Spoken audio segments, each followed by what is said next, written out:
Fox News Radio, I'm Kathleen Maloney. Excitement building in Cuba for the first visit by an American president in nearly 90 years. Fox News Radio's John Decker reporting live in Havana. In recent years, Cuba has welcomed popes and heads of state from Europe and Latin America, but President Obama's 2.5-day visit to this communist-ruled island will be historic. The last president to visit Cuba was Calvin Coolidge in 1928. During his visit, the president will meet with political dissidents and also push the Cuban government to fulfill its promises of political reform. But Cuba's foreign minister has dismissed this effort by the president, saying the president is not in any position to empower Cubans. House Speaker Paul Ryan has also criticized the president's visit, calling the Castro government a regime that provides safe harbor to terrorists and to fugitives. Kathleen? Thanks, John.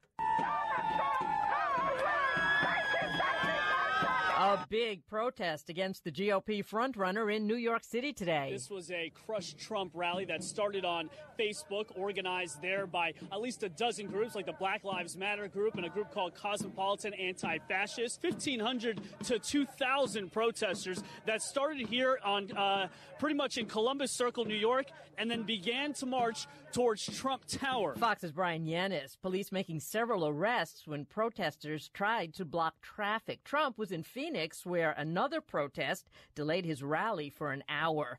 A suspect in the Paris attacks now charged with terrorist murder. Salah Abdeslam telling Belgian authorities his original plan was to be a suicide bomber at a Paris stadium, but he backed out at the last minute. French authorities filing papers to extradite him back to France. Fox News Radio, fair and balanced. Hey, parents of children with asthma, here's the Breathe Easies with another one of your favorite hits. Don't smoke in the house. Don't smoke in the house. Don't smoke around the kids in the house. Don't smoke in the car. Don't smoke in the house. Don't break my heart with your secondhand smoke in the kids. It can trigger the asthma. Preventing asthma attacks can be as simple as making your home and car smoke-free zones. For more Breathe Easy tips to help stop asthma attacks, go to noattacks.org. Up next, well, what do you know? The Breathe Easies with another hit song, Vacuum Up the Floor. Vacuum up the floor. Vacuum up the floor. Yeah! Vacuum up the floor. The asthma trigger is no more. You gotta vacuum up the furniture and vacuum in the cracks because the dander and the dust can give kids asthma attacks. Simple steps can help your kids breathe easier. Vacuum up the floor to keep your house free of dust, dander, and dust mites. For more Breathe Easy tips to help stop asthma attacks, go to noattacks.org. Brought to you by the EPA and the Ad Council. 2 Americans are among 4 killed by a suicide bomber in Turkey. Dozens more people injured in the attack in Istanbul's main shopping area. The battle for the Supreme Court, the focus of weekly speeches. Another push by President Obama to persuade Senate Republicans to consider his Supreme Court nomination, Judge Merrick Garland. To deny it would be an abdication of the Senate's constitutional duty. It would indicate a process for nominating and confirming judges that is beyond repair. In his weekly address, the president said the Supreme Court is supposed to be above politics, not an extension of politics. This is about principle, not the person the president has nominated. Republicans argue the next president should choose the next justice. To let the American people have a voice. North Carolina Senator Thom Tillis. Pam Huso, Fox News. It's almost spring, but the country, many parts of it, bracing for a wintry mix, including snow. Showers and thunderstorms will develop this weekend from the Gulf Coast to the mid-Atlantic states. Periods of heavy rain will be possible. Meantime, we've got a storm system that's going to develop across the southeast and move up to the mid-Atlantic on Sunday and Monday. This is the storm that will become our nor'easter and bring snow to the northeast. 1 to 4 inches of snow will be common from the central Appalachians to southern Maine. Rain and mountain snow for the Pacific Northwest will continue as another system pushes in. 4 to 8 inches of snow is possible in the mountains with 2 to 5 inches of rain down into northern California by Monday. I'm Janice Dean, Fox News. The human population in Earth orbit, now 6. A Soyuz space capsule carrying 2 Russians and an American has docked with the International Space Station. At the end of a 6-month mission, NASA's Jeff Williams will notch the American record for cumulative days in space, 534 over 3 missions. A Russian holds the record. I'm Kathleen Maloney, Fox News Radio.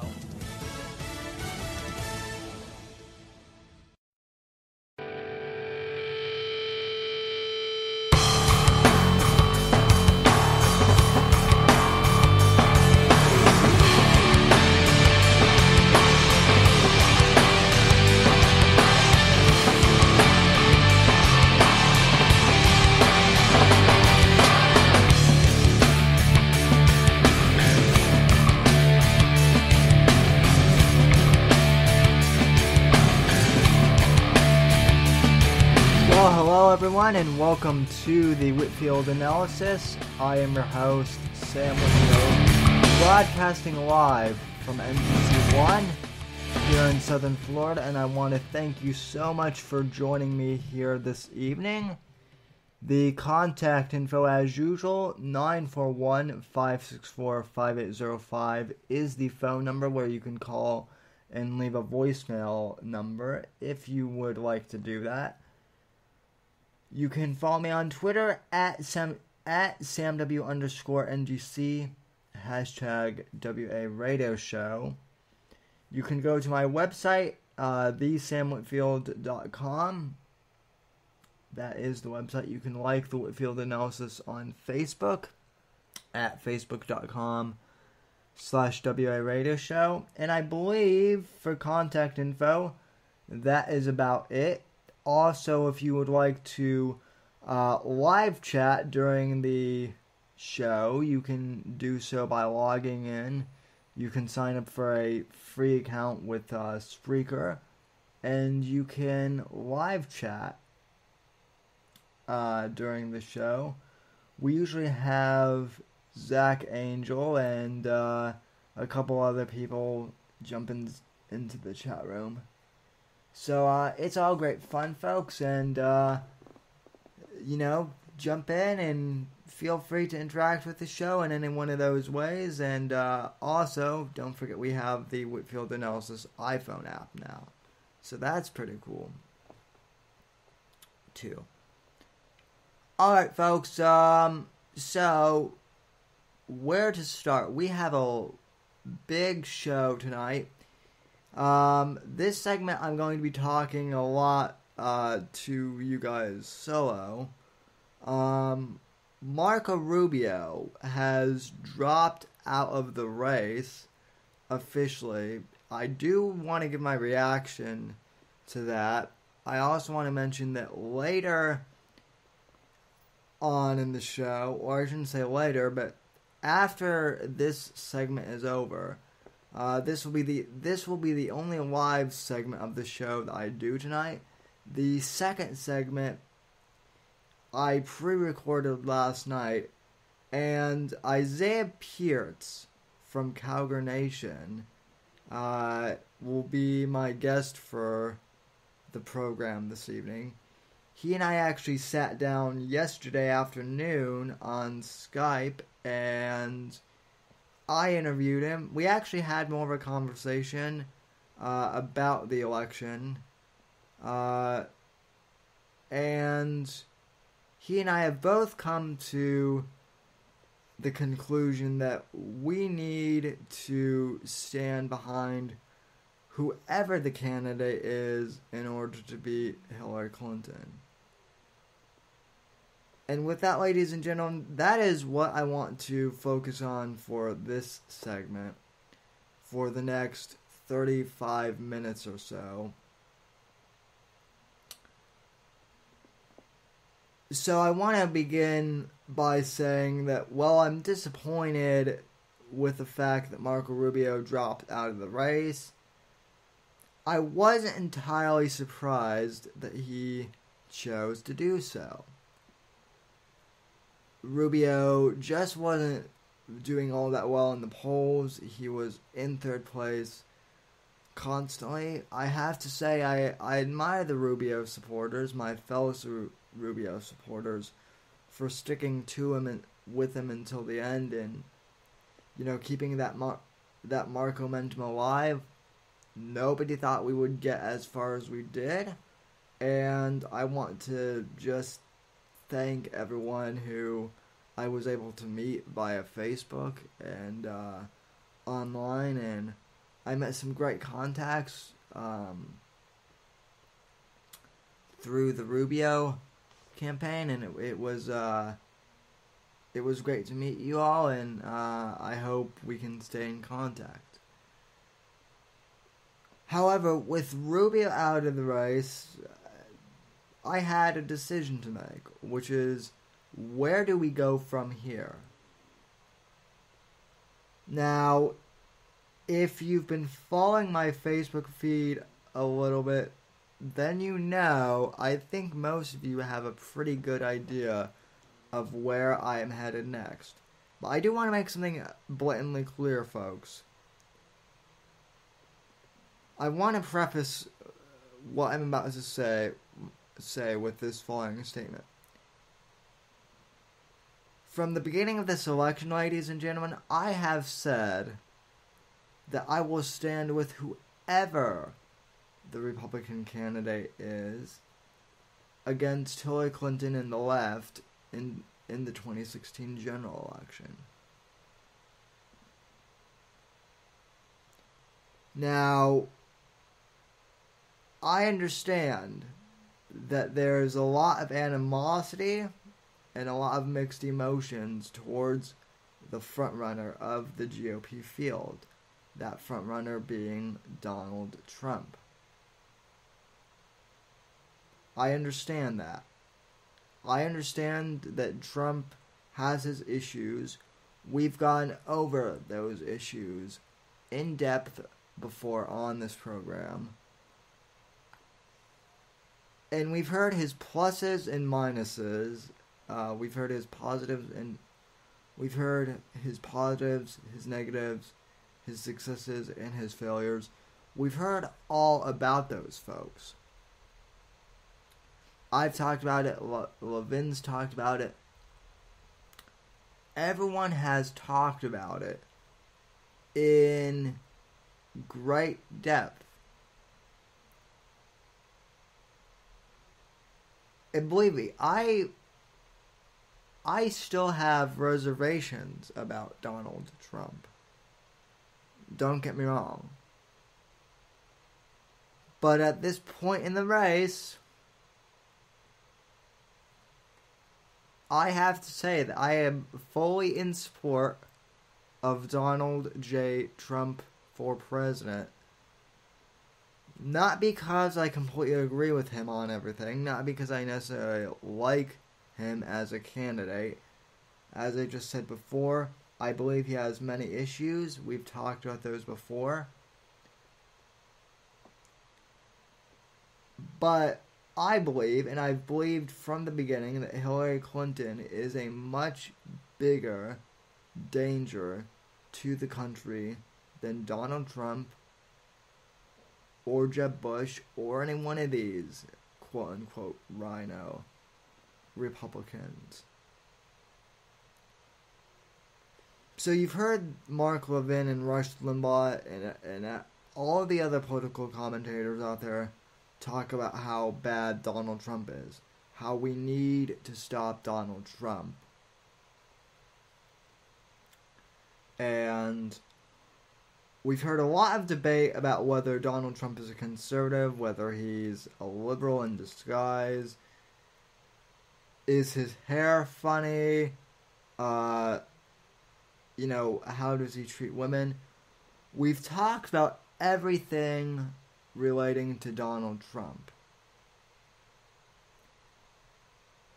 However, what no one has talked about during this election cycle on talk radio or on any of the blogs or on the campaign trail for that matter, or I should say seldomly talked about on the campaign trail, is Hillary Clinton.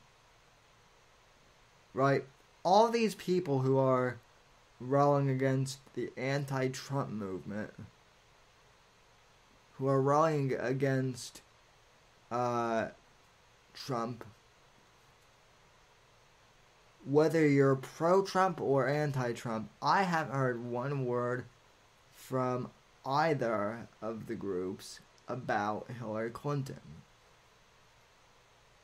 And that's where our real focus at this point needs to be, ladies and gentlemen. I understand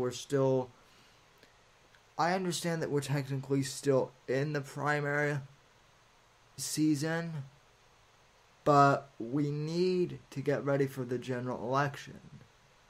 And what we need to focus on right now is Hillary Rodham Clinton. Because, ladies and gentlemen, for those of you who are in the Never Trump camp, understand that I am that I reject the Never Trump movement, not because I love Donald Trump, but because I'm afraid that some of you do not understand just how dangerous Hillary Rodham Clinton really is. So, I figured, while I was doing research for the show earlier this week, I figured that rather than talk about Donald Trump, let's talk about a bit about Hillary Clinton, shall we? When I googled Hillary Clinton scandal, right, everyone knows about Benghazi. Everyone knows about the email servers, if you're my age. And undoubtedly everyone knows about the, everyone knows about Lewinsky Gate, with Bill and Hillary in the 90s, right? Those are, that's like the big one that is referenced in, you know, popular culture. Everyone knows about Lewinsky Gate. Everyone knows about Benghazi. And everyone knows about the emails, right? 3 scandals are just simply not enough for the Clintons, folks. Oh no. I kid you not, when I googled Hillary Clinton scandal, I got so many different results. It was unbelievable. However, for the purpose of our show tonight, I will be reading for you an article from World Net Daily entitled, let me see if I can pull this up here. Okay, the title of this article is Here They Are 22, or no, here they are, Hillary's 2022 biggest scandals ever. And then the subheadline says, does America really want 2 Clintons for the price of one back in the White House? Now, this was published last year when it was first announced that Hillary Clinton would be running under the Democrat ticket. But I think it's very astute of WorldNet Daily to report on this, because, ladies and gentlemen, this is not a woman who has been involved in one scandal. This is not a woman who has even been involved in the 3 scandals that I just mentioned. She's been involved in over 22 scandals. And we really want her as our next president of the United States. So let's start this off, shall we?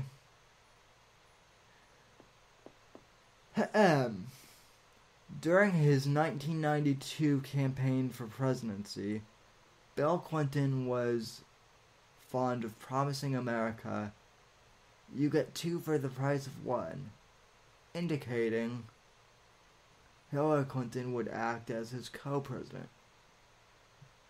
But the nation got much more than it bargained for, as the top power couple brought a load of baggage with them into the White House from their days in Arkansas. After the Clintons moved into the presidential mansion, the political scandals multiplied.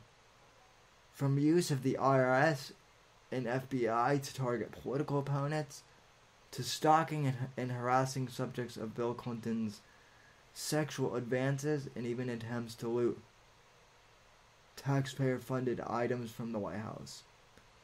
Americans also witnessed capers such as Travelgate, Chinagate, Filegate, and Pardongate.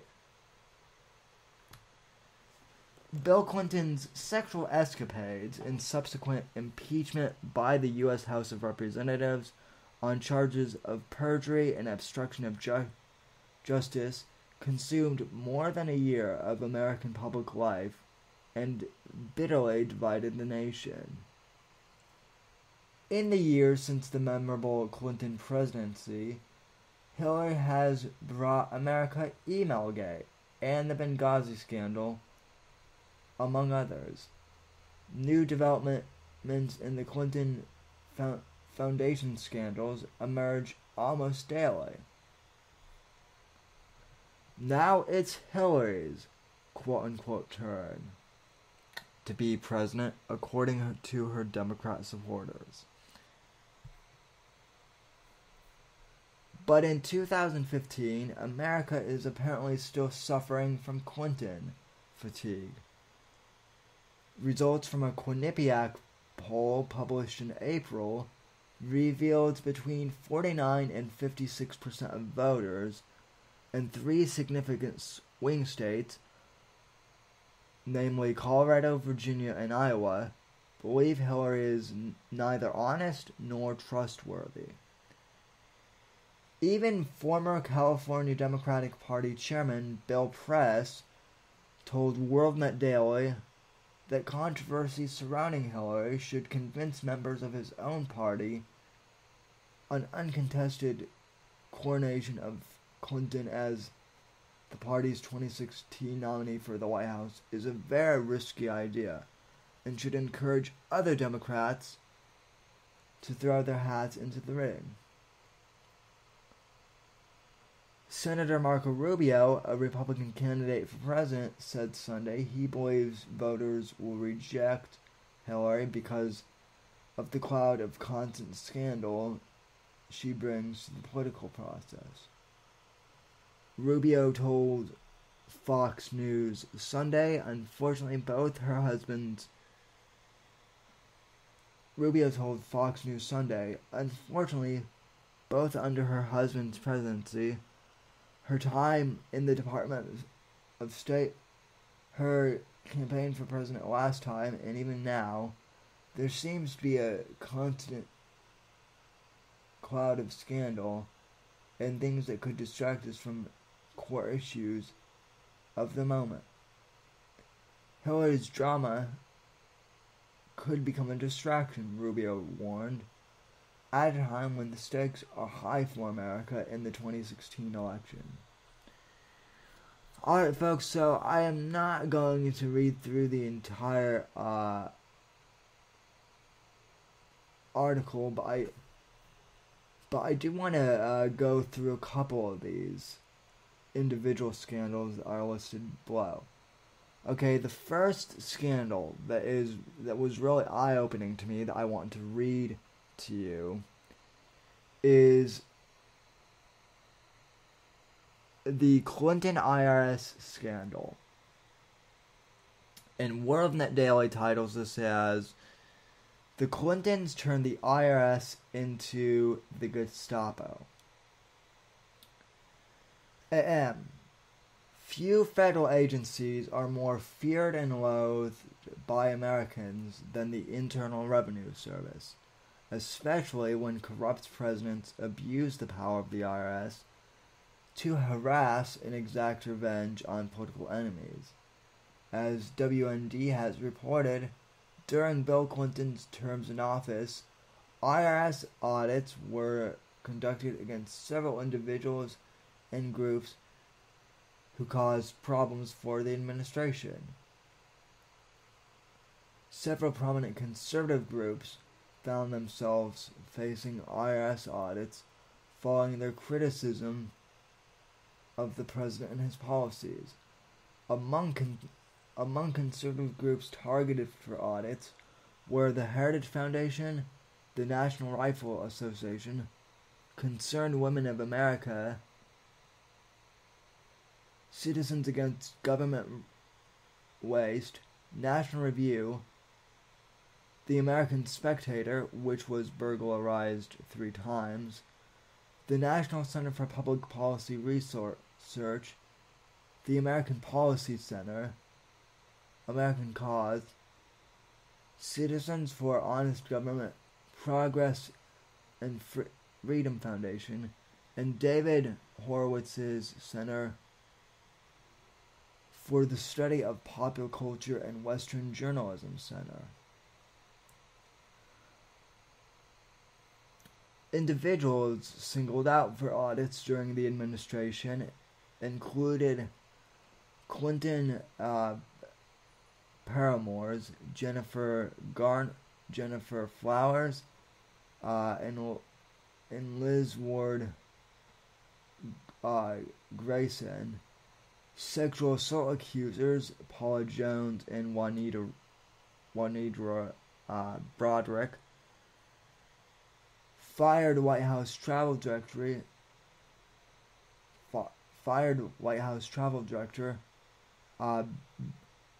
Billy Dale, and attorney Kent Masterson Brown. Fox News' Bill O'Reilly, an outspoken critic of both Bill and Hillary Clinton, says he was audited 3 times during the Clinton presidency. A 1996 survey by the Washington Times could not identify a single liberal public policy organization that had not been audited during the entire Clinton administration. So, folks, the IRS is a big problem in current modern-day America. And the Clintons themselves, as evidenced by this article from World Net Daily, they themselves have used the IRS to target opponents before, and mark my words, folks, that was back in the 90s when technology wasn't as advanced as it is now. Mark my words, with the technology the IRS has nowadays, ladies and gentlemen, do you guys honestly think for 1 second that the IRS wouldn't be abused again by Hillary Clinton for personal gains? Hell, I could be audited for speaking out against Hillary Clinton right now in the future if she were to become president. And I'm not even that big of a fish in the grand scheme of things. So that is one frightening thing having to do with the Clintons. Let's scroll down a bit.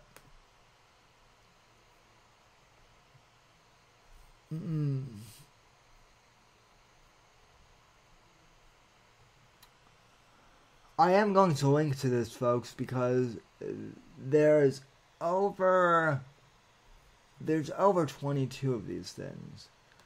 And I'm not going to go over each and every one of them, but I do want to go over scandal number 6 on this list. And that is Vince Foster's 1993 death. Vince Foster was deputy White House counsel and Hillary's friend and law partner who had connections to the Travelgate and Whitewater scandals. In 1993, Foster was found dead in a park with a fatal gunshot wound in his mouth.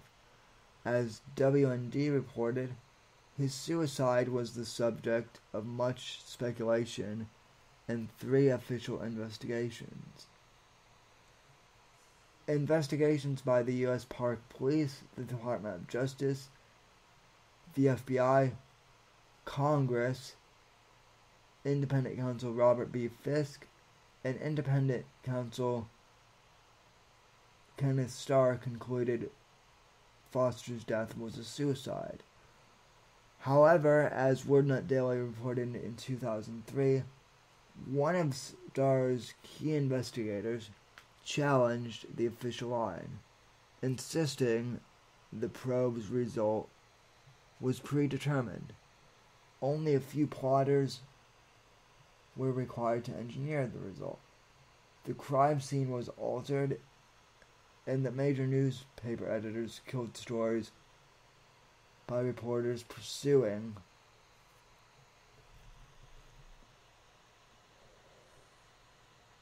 the truth.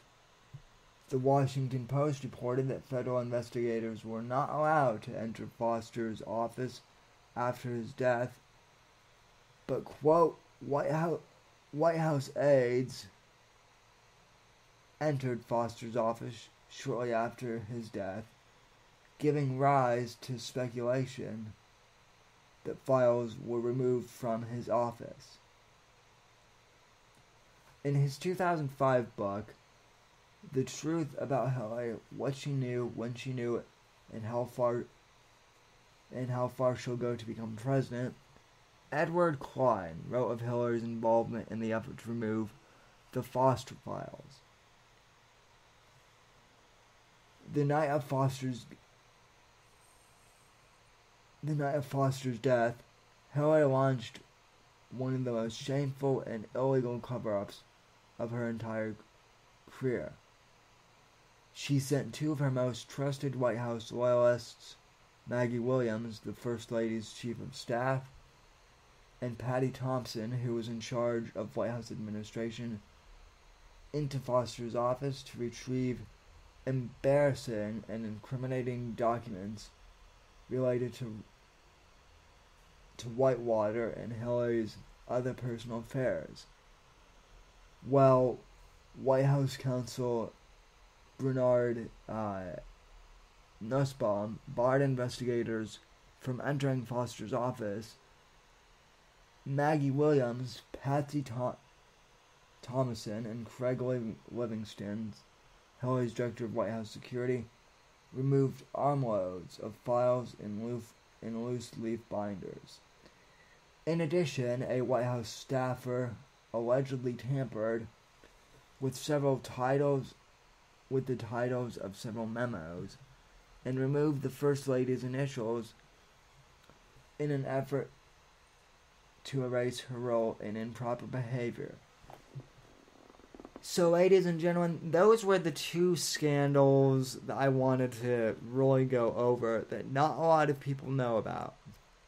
And again, folks, there are 22 of these scandals, and I will be sure to link to this article over at WorldNet Daily. For those of you listening to the podcast, it will be in the show notes, so I encourage you to check that out. So, aside from Benghazi Gate, aside from Email Gate, there are 20 other scandals, two of which I just read for you on this list. And yet the Never Trump movement thinks that Donald Trump is more of a danger to the White House somehow. That we can somehow allow Hillary Clinton to win the White House because it's not as bad for conservatives as opposed to Donald Trump altering the party. Folks, I hate to say it, but that is simply not true. There's so much at stake right now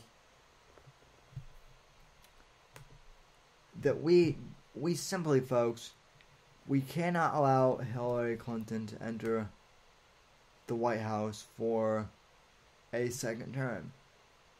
There are 22 scandals, one of which involves the IRS, one of which involves emails, one of which involves a raid on our consulate in Benghazi, and one of which involves our email, Hillary's email, on a government server. There are so many more of them, ladies and gentlemen. And why, pray tell, are we still talking about Donald Trump? That's what I really want to know, folks. I'm not saying that by any means I am a huge fan of Donald Trump. I'm not. Like I said, I believe he has flaws, but we need to focus more on Hillary's illegal dealings and all of her scandals.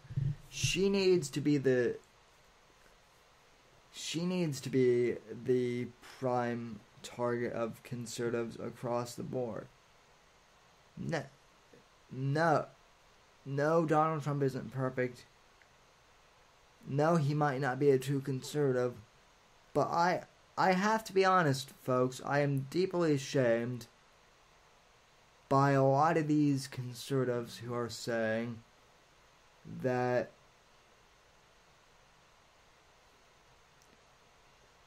Donald Trump is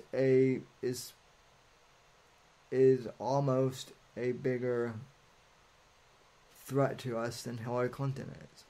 I've also heard a couple of people on Facebook say that Hillary and Donald Trump are the exact same. Really? Has Donald Trump been involved in over 22 scandals? Ladies and gentlemen. Has he?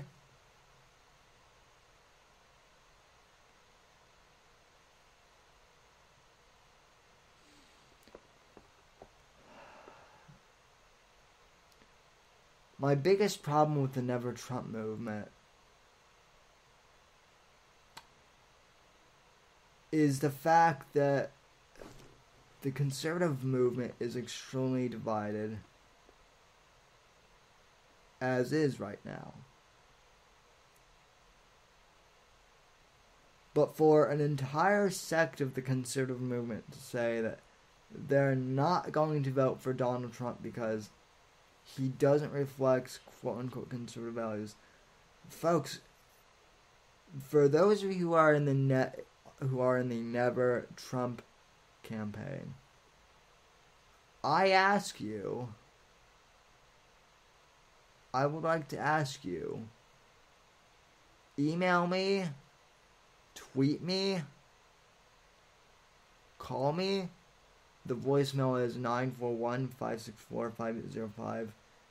Contact me through any one of those channels and tell me how Donald Trump and Hillary Clinton are the same liberal candidate.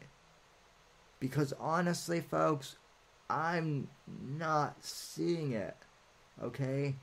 I'm sorry, but I'm just not. I honestly don't see how it is effective for us to stay divided and allow Hillary Clinton to win. Because that's what's going to happen with the Never Trump movement. What's going to happen is the Never Trump movement is going to split the party. Those who are in the Never Trump movement won't vote for Trump anyway against Hillary. And then she'll end up winning, and then she'll come after all of the conservative groups again. Do we really want that, ladies and gentlemen? Do we really want that?